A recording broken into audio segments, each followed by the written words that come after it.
Hi folks, welcome back to MasterPlan Retirement's Retirement Roadmap. Thank you so much for joining us. My name is Evan, and with me as always, retirement planner Mark Fricks.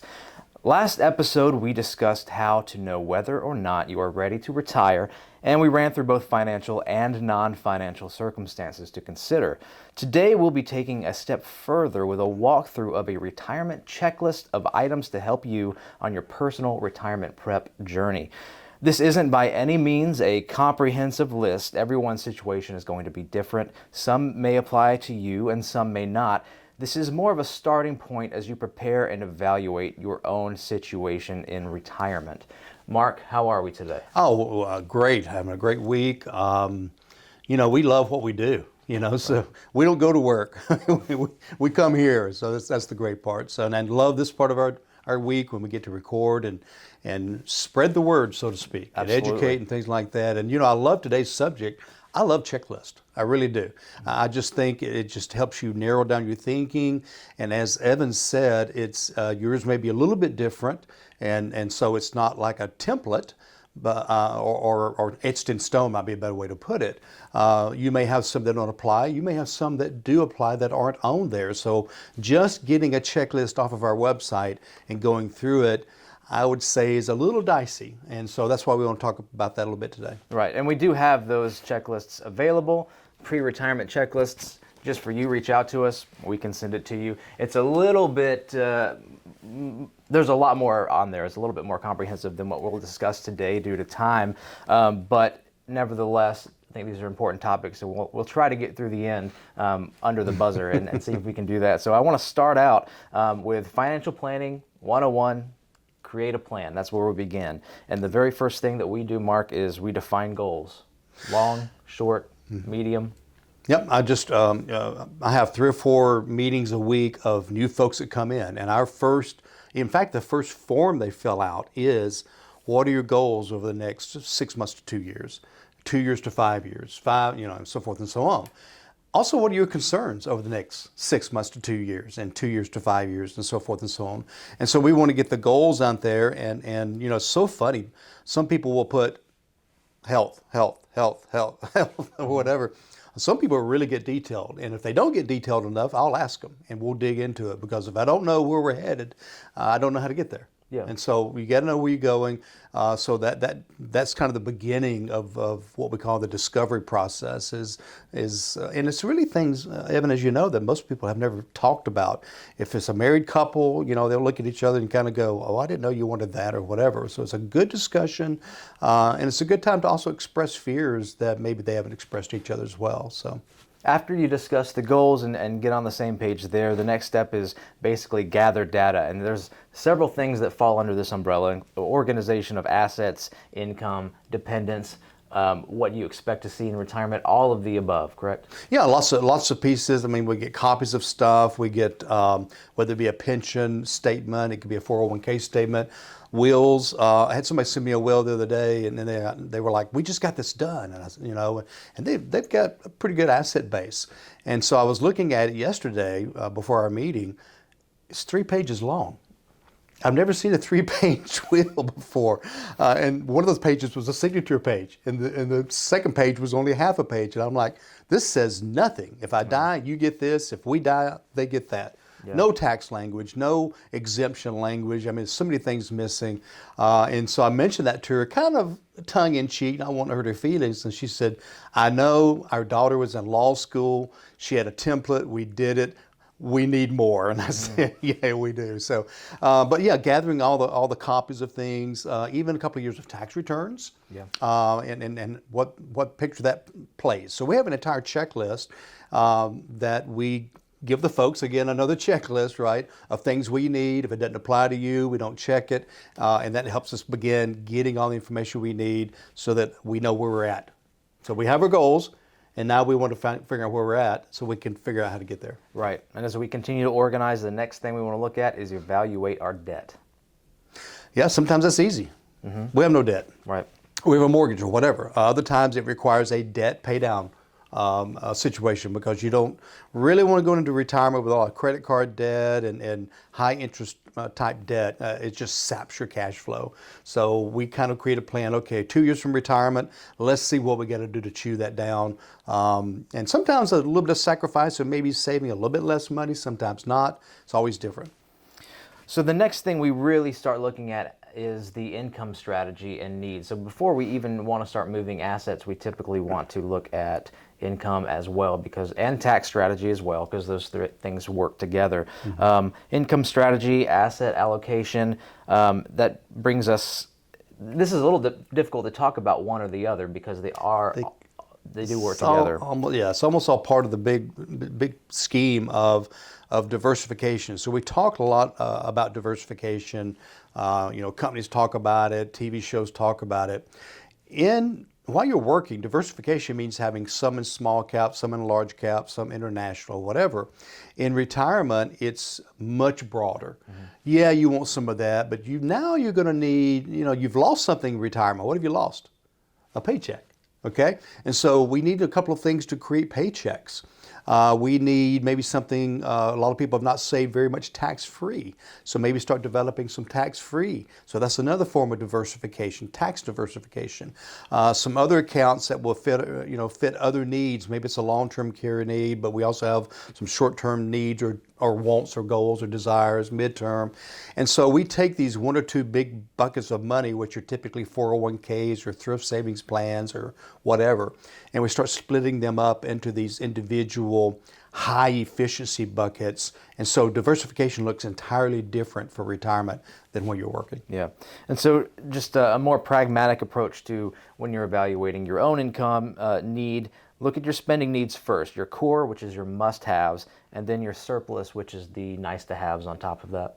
But yeah, we divide those things up because we want to make sure we have the income coming in to pay the light bill, the mortgage, the car payment, the cell phone bill, that kind of stuff, with a little bit extra, and eating out on weekends and short weekend trips. But when it comes to, we need a new roof in 2 years, we want to go to Europe next year, things like that, we kind of separate that out because that may not occur. If you're taking out, putting an extra $500 away from your retirement income to save for Europe, and we have 2020 February COVID lockdown, you're not going to Europe, right? And so you've saved that money, paid tax on it, and now it's in a checking account earning nothing, and now you can't use it. So we divide that out into, I kind of call it floor necessities, and then over here, again, things we think we're going to need in the future. And then the next step in income planning, project spending, whether you want to start a business in retirement, maybe you have a kid's wedding coming up, or travel, anything like that would be more than your typical monthly spending. Yeah, one of the things we ask on our initial data gatherer, do you expect any major expenditures in the next 2 to 5 years? And usually there are things. Hey, we do have to upgrade the bathroom. We have a daughter getting married, whatever it could be. And so we want to make sure that that money is positioned or set aside or saved or whatever, for that purpose, so they don't have to worry about that when it comes up. And imagine this. Imagine you do have a $25,000 need coming up in 2 years, and then a year and a half from now, the market drops 20%, and somebody put it in this aggressive bucket for you, and now it's down 30%, and now you got to take $25,000 out. So we want to plan ahead. Then there are other income concerns as well. Determine your Social Security strategy for yourself and your spouse if you're married, and how that's a very specific thing as well. But again, like all of this, it's not, it doesn't exist in a vacuum. It's not by itself. You have everything else to consider in your overall plan. The same goes for income from employer-sponsored plans, whether it's a pension or even 401k, depending on how you want to take that and draw that as well. Right. I love it when people see our income spreadsheet the first time. They love it. They really love it because they take a look, and it's every year from now till age 95 or 100, where their money is coming from, how it's coming, the source, is it guaranteed income? Usually it is. That's what we like, guaranteed income. How's it taxed? All that. And we'll have one bucket supplying income in this column, and then suddenly we switch over to a different column for some specific purpose. Maybe we have a short-term income bucket until Social Security flips on, right, because we want Social Security to grow. So it's an amazing spreadsheet. But the first spreadsheet we come out, has almost always this column in red. It's what they're short every month or every year, and that's an ugly column. People hate that column. And so what we do is we come in and we begin creating buckets to fill that gap. And when they see that gap filled and they still have money left over, it's exciting, but it's also stress relieving. They're like, I don't have to worry about income or retirement. Yeah, absolutely. And that's basically, once you determine all of these income streams, you really are starting to see, okay, there's my Social Security, there's my pension, here's this. You start to organize, then you start to see, okay, what is my actual retirement paycheck need? What is my income gap outside of that? And it really is about getting organized prior to, while you're developing that plan. It's a financial term. Yeah, absolutely. And so we mentioned you really need to start getting organized and developing your income and everything else before you can really start to determine what to do with your assets. Right. Yeah, until you know how to fill your income gap, you're not going to really know what to do with the rest of it. So I always start with that income plan first. And I have ideas about some other monies, but I don't know how much and where and when and all that. And so building the income plan is step one. And what's amazing is I don't know how other advisors and brokers and whatever else, I don't really know how they do a plan, because none of them really do an income plan. They might do an income projection, but there's not an income plan in writing. And so without that, I don't know how you could decide where to put anything else after that. So it's just really, again, when we began this process 14 years ago of kind of what I think flipping the financial world a little bit on its side, saying there's a better way to do this. Now people are catching on and more advisors are doing this. It just makes sense. It just makes sense.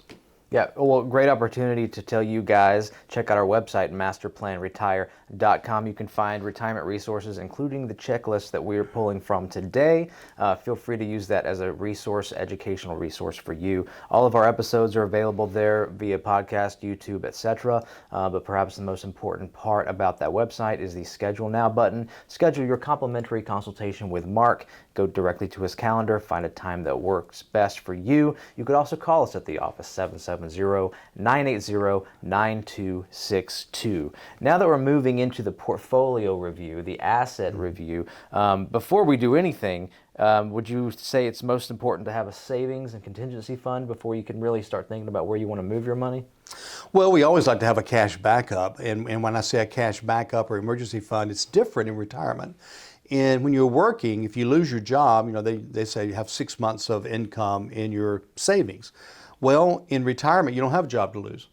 So, and we've created guaranteed income, so it's not quite as necessary to have that much in savings. But if you do want some extra cash on hand, maybe we put in something really conservative that instead of making 2 or 3%, we can make maybe 6%, but it still be conservative enough that it's not going away or it's not going to drop in half or whatever. So it looks a little bit different in retirement. You can't think the same way as you did when you were working. So different cash needs, and we kind of have a formula for that. If you come if you do an initial consultation with us, you'll get a copy of my book. It kind of goes through a lot of that, red money, orange money, green money, and that type of thing. We've talked about that before on our show as well. So, but yeah, then you begin deciding where this other money goes that we don't need for income necessarily, and then we even treat that differently, as you know, Evan. We don't have time to get into it, but we use only computer-driven, actively managed accounts where we're trying to stay ahead of the market as opposed to following the market. Research shows a 3 to 4% better return with less risk historically in most portfolios. So it's a pretty powerful tool. So some simple things before you get started in asset allocation or reallocation is first you need to define your risk profiles because those have inevitably changed between employment and retirement. Yeah, but it may not be what you think it is anyway. I mean, maybe, people change. You have a great market, all of a sudden everybody's aggressive. Right. Market drops 30%, all of a sudden everybody's conservative, and really maybe you should be somewhere in the middle. And because we are creating, 6 or 8 different accounts, some may be conservative, some may be more aggressive, but when you combine them together, it should match your risk tolerance. So we have tests that you take, but also conversations about where your risk might lie. And that's the same with our portfolio diversification as well. things have changed, so pre-retirement is going to be different than post-retirement. Exactly. And again, if you had one big 401k, it was probably a certain risk tolerance. So let's say it was moderately aggressive. Well, that's just one big bucket. So again, if we got more than one account, we're going to want different degrees of aggression and moderation and things like that. So it's just totally different. And like you said, you're older, you probably going to pull back some on how aggressive you might want to be. Probably need to, but not necessarily with every bucket. And depending on how your plan is coming together and where there's room, maybe consider alternative investments. Yeah, many of our clients we will place in some guaranteed buckets, some principal protected buckets, but also something, besides just stocks and ETFs and things like that, is maybe precious metals. Precious metals basically historically have always moved the opposite direction of the market. So if you have a bad market, typically gold and silver will grow. So you're kind of covering your losses with your precious metals that you had over here. They call it wealth insurance. We have history going back into the 50s of every time there was a recession or a bear market, precious metals climbed typically twice as much as the market dropped. So, and that's just one example. There's other things we can use as well. So most of this really is about taking your pre-retirement assets, your 401k, 403b, TSP, whatever this is, and transitioning it into an IRA or whatever other assets, and to create that plan and to diversify to post-retirement life. Yeah, just again, a totally different look. Anybody that treats their money the same way in retirement as they did pre-retirement, they are not being efficient, they are not being protected, and they have a greater chance of running out of money. Let's just put it out there. Yeah. And again, we cannot stress enough, before making any asset moves, you need a plan. Yep. Yeah, blueprint first. Don't build a house without a blueprint. Right.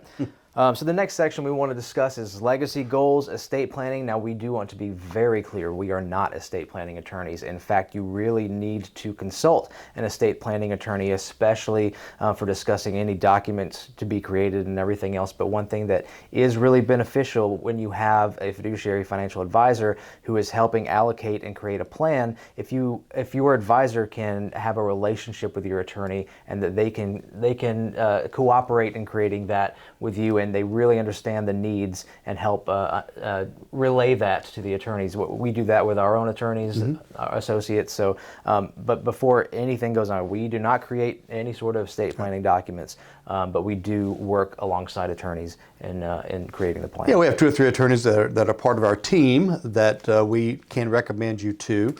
We actually help you fill out a workbook, kind of saying who gets what and where and when and things like that.